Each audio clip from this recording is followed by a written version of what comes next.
Azim. Dimana kita jelaskan surah Ar-Rahman ini menerangkan limpahan kurniaan nikmat Allah Subhanahu wa taala yang begitu luas dan begitu melimpah ruah yang manusia segala makhluk rasai. Pada ayat yang kita baca tadi, Allah Subhanahu wa taala menerangkan tentang nikmat penciptaan.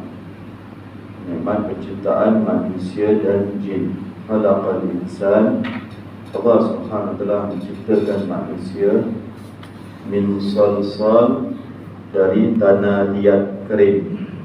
Jadi salsal, tanah liat yang dari keringkan, yang dia macam dari bakar. Kalau kita buat tembikar, sebikal fakhar, seperti kebikar. Salsal, bahasa Arabnya salsal. Salsal macam ada bunyi tu. Kalau kita tiup tanah tu, dia macam ada bunyi sol. Dia ada bunyi. Biasa dia bila ditiup kan, mangkuk-mangkuk apa yang dia buat tu, dia ada mengeluarkan bunyi. Jadi Allah Subhanahu wa taala mulakan penciptaan manusia. Allah pilih segala macam tanah di atas muka berbagai-bagai tanah di atas muka bumi ini, dan daripada situlah yang dijadikan manusia pertama itu lembaga Nabi Adam AS. Nabi Adam AS dibuat daripada tanah liat kering. Tanah itu dikeringkan seperti tembikar. Itulah penciptaan. Ada riwayat bila iblis dia lalu tempat jasad Nabi Adam, lembaga Nabi Adam kan, belum ada roh lagi. Iblis ketuk bunyi kan lopong kan, iblis ketuk. Lemahnya orang ni. Iblis dah cakap lemahnya orang ni. Lemah, cakap tak kuat, lemah. Itu dia disifatkan, iblis sifatkan manusia macam itu. Dalam ayat yang lain, iblis cakap senang kena pancing. Manusia ni kita macam dipandang rendah oleh iblis. Memang betul lah bila kita tengok kan, iblis zon aja, sangka je. Tapi betul juga terjadi juga. Iblis cakap aku akan goda dalam ni semua. Iblis mana tahu, dia mana yakin dia nak goda, tapi dia zon aja, dia sangka je. Tapi lepas tu dia dapat goda juga. Allah kata benarlah zon iblis tu, sangkaan iblis tu tepat, yang dia boleh makan anak Adam. Anak Adam ni senang kena makan. Jadi kalau ada satu pihak tu rasa dia boleh makan kita tu, memang kena makan kita. Kita tak lembik. Ada bangsa lain, kata bangsa Melayu ni senang makan. Dekat darah Melayu tu manis. Manis, kita boleh makan bangsa. Ada dalam satu bangsa ni, kalau sebut nanti mengamuk pula orang. Dia kata orang Melayu ni senang kena makan. Memang kena makan juga orang Melayu ni dengan bangsa tu. Jadi Allah Subhanahu wa taala jelaskan penciptaan manusia, dan ini suatu kata nikmat yang besar sekali. Ciptaan. Tuan-tuan, kalau kita tak rasai pasal kita dicipta, kita tak rasa macam kita dicipta. Cuba tuan-tuan buat satu benda, macam kita tengok cerita kartun Pinocchio kan. Tuan dia buat Pinocchio kan, ini kartun lah. Pinocchio tu, tuan dia buat dia Pinocchio boleh lari sana sini dengan kayu kan. Pinocchio macam gitu. Pinocchio rasa macam terhutang budi tak dengan tuan dia? Agak-agaknya terhutang budi ya Pinocchio kan. Kalau tuan dia tak buat, dia macam dia boleh bermain dengan budak-budak, boleh jalan. Tapi dia cakap bohong je sampai hidung dia panjang. Ini cerita fairy tale saya kan. Kita tak betul lah. Tapi saya nak bawakan, bila fikirkan kan, Pinocchio tu dia terhutang budi dengan tuan dia. Tuan dia buat dia macam mana pun, dia yang tuan aku, dia buat aku. Kita ni manusia ni tak terhutang budi dengan Allah. Tak rasa macam penciptaan kita macam nikmat. Bila tuan-tuan rasa macam tuan-tuan ni Pinocchio? Tak ada kan?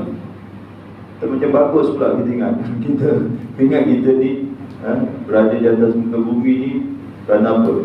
Kita kita makan, kita minum, kita ini, tak rasa pun terhutang budi dengan Allah Subhanahu Wa Taala. Tak rasa itu sebagai nikmat. Allah mencipta awak daripada tak ada. Dekat 100 tahun yang dulu awak tak ada, nama awak pun tak disebut. Awak ni tak ada. Lepas tu Allah ada kan kita. Kita ni ciptaan Allah Subhanahu Wa Taala. Ada di atas muka bumi. Kalau Allah suruh sembah dia, tak nak sembah dia pula.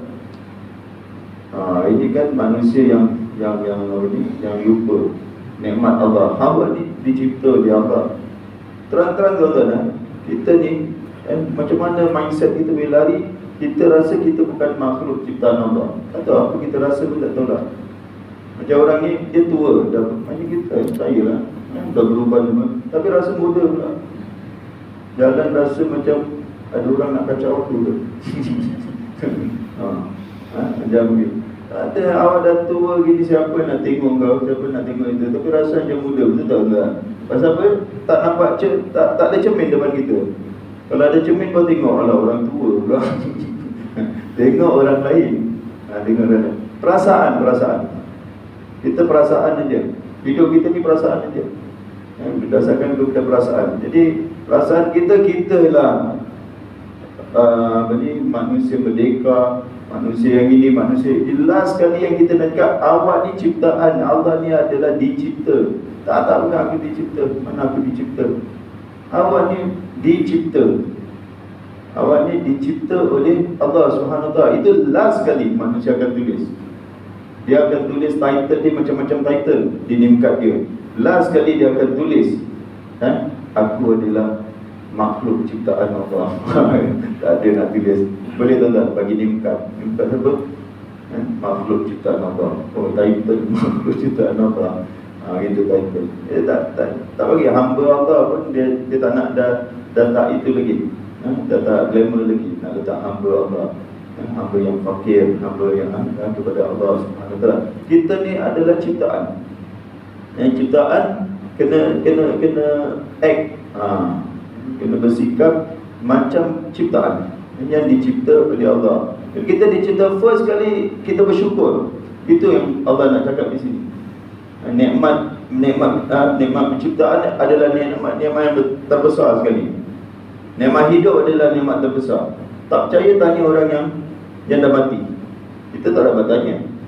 Yang kena seksa lah, yang bukan di syurga. Di syurga dia akan sudahlah, aku mati dulu lah, masuk syurga. Yang kena seksa tu, tanya dengan orang-orang yang dah mati ni, betapa diorang nak satu, kalau dapat aku dapat hidup satu hari pun jadilah, setengah hari pun jadilah, kalau dapat hidup kembali, betul tak? Kalau aku dapat hidup, kita hidup satu hari pun tak syukur, 2 hari, 3 hari, setahun tak bersyukur kepada Allah Subhanahu Wa Taala. Allah ingatkan kita supaya syukur dengan penciptaan kita. Allah Subhanahu Wa Taala dah cipta kita untuk apa? Allah Subhanahu Wa Taala cipta kita untuk bagi kita kenikmatan. Ada Allah cipta kita untuk seksa kita. Allah cipta Nabi Adam di mana tuan? Di dalam neraka ke? Allah cipta Nabi Adam di mana? Di dalam syurga. Dia means apa? Berarti apa? Allah cipta iblis pun dalam neraka ke? Syurga juga. Semuanya Allah nak bagi nikmat. Allah nak Nabi Adam tinggal di dalam syurga. Sebab itu Allah lepas cipta je, nanti ayat dia, tinggallah engkau wahai Adam dan isteri kau di dalam syurga, makan dan minumlah apa saja engkau nak, tapi jangan dekat pokok itu je. Jadi Allah cipta Nabi Adam untuk nak beri kenikmatan kepada Nabi Adam yang hidup di dalam syurga. Tapi Nabi Adam makan juga buah tu, lalu diturun ke dunia. Turun di dunia tu berapa lama tuan-tuan? Selama-lama ke? Sekejap aja ujian di dunia ni, sekejap aja. Kita penat cari rezeki, penat bekerja, penat ini, penat itu. Berapa lama tuan-tuan? 1000 tahun tak ada kan? Kita hidup sekejap aja. Lepas tu balik.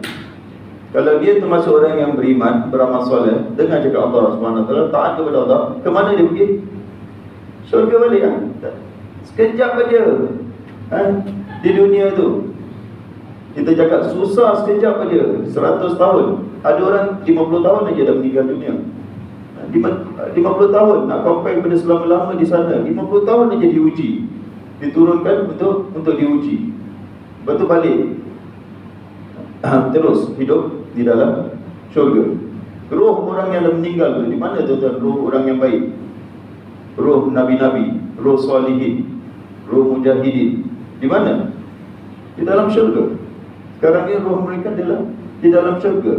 Ulama bincangkan di mana roh orang-orang soleh. Roh orang-orang soleh bukan di kubur. Yang di kubur tu yang kena seksa tu, takkan tinggal di kubur je. Tak ada. Dibuka pintu-pintu kubur tu, dibuka pintu kubur, lalu roh dia dah ditransfer terus masuk ke dalam syurga. Bukan jasad dia, roh dia je. Dan di dalam burung-burung hijau, di dalam syurga. Mereka tu di syurga. Kan Rasulullah SAW kata, kalau kamu pergi ke kubur, tanah perkuburan, kamu beri salam, Allah kirim balik roh dari syurga dengan Allah turunkan roh dari syurga untuk jawab salam kamu. Jadi roh tu berada di mana? Di syurga. Itulah pendapat Ibn Qayyim dan banyak lagi ulama. Roh orang-orang yang soleh, orang-orang itu semua di syurga.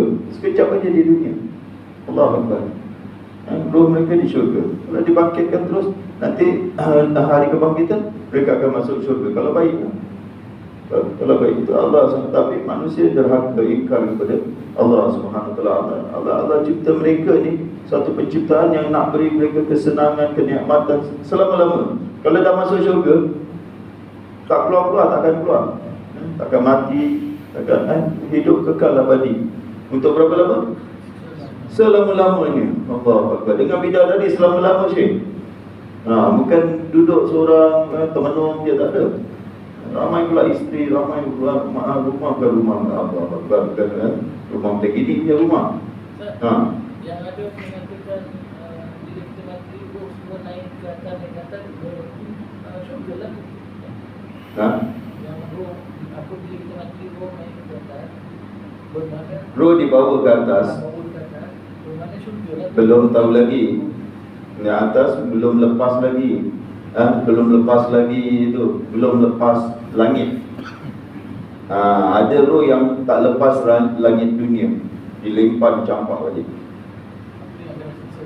Itu kena siksa. Yang naik atas, sampai melepasi 7 lapisan langit, dia naik. Lepas tu diturunkan balik. Mayat ni sedang dimandi. Ini gambarannya. Mayat dimandi, rohnya dibawa naik. Boleh kita dicabut aja. Malaikat ini hadis sahih ya. Ini bukan cerita dongeng, cerita hadis palsunya. Bila roh kita dicabut, malaikat maut akan bawa roh kita ke langit. Roh seseorang apa kita lah. Roh seseorang tu ke langit. Jadi yang jasad apa?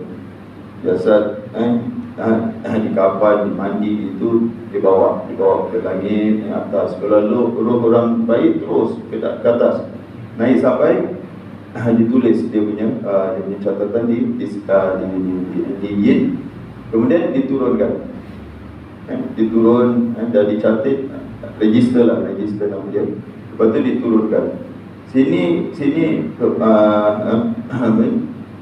dikapal, dimandi, dikebumikan. At the same time bila masuk ke kubur, roh pun turun. Roh ni pun turun, masuk balik ke dalam jasad, dalam kubur tu, dalam kubur masuk. Bila orang keluar semua akan diadakan soal jawab oleh malaikat. Mungkin dengan nakir akan tanya dia, test dia. Bila dia pas saja, dibuka pintu syurga, terus dia naik balik. Ada dalam mazhab Syafi'i cakap seminggu dia di syurga, tapi itu tak ada dalil lah. Ada ulama cakap 2-3 hari dia di kubur, 2-3 hari lepas tu dia transfer. Tapi ada ulama cakap dibuka terus dia transfer, dibuka terus dia naik balik, dihantar ke dalam syurga. Roh tu sekarang mereka berada di syurga. Yang tak pas ni, yang tak pas kena seksa di bawah ni. Itu yang Nabi pergi, Nabi cakap siksaan kubur bawah tu. Kena seksa ni sekarang. Tapi tak tahu lah dalam kubur tadi, kita tak tahu di mana, alam lain tak tahu di mana. Bila kita korek kubur tu, tulang-tulang tak nampak. Di mana tempat dia sekarang? Ada yang cakap, ada ulama berpendapat yang jahat punya ditransfer ke neraka terus, masuk ke dalam neraka. Tapi itu segelintir je, satu dua pendapat. Banyak pendapat mereka di alam kubur. Pasal Isra Mi'raj Nabi lihat, Nabi melalui alam barzakh, alam kubur, dan lihat orang kena siksa. Jadi mereka kena siksa di dalam kubur. Jadi naik itu belum yang jahat punya, roh yang khabis ni dia tak lepas. Dia tak lepas kita kata langit dunia, dicampak lagi, terus campak yang lepaskan. Jadi Allah SWT cipta kita untuk keabadi, untuk tinggal hidup abadi. Ini satu nikmat Allah SWT kepada manusia. Manusia je, dia tak tahu untuk apa dia dicipta. Dia macam blur hidup di dunia ni, tak apa pun diciptakan. Sekejap dia awak di dunia ni. Ini bukan segala-galanya. Nak cari apa? Nak cari apa kita di dunia ni? Nanti ada ayat dan seterusnya tentang kita semua akan binasa.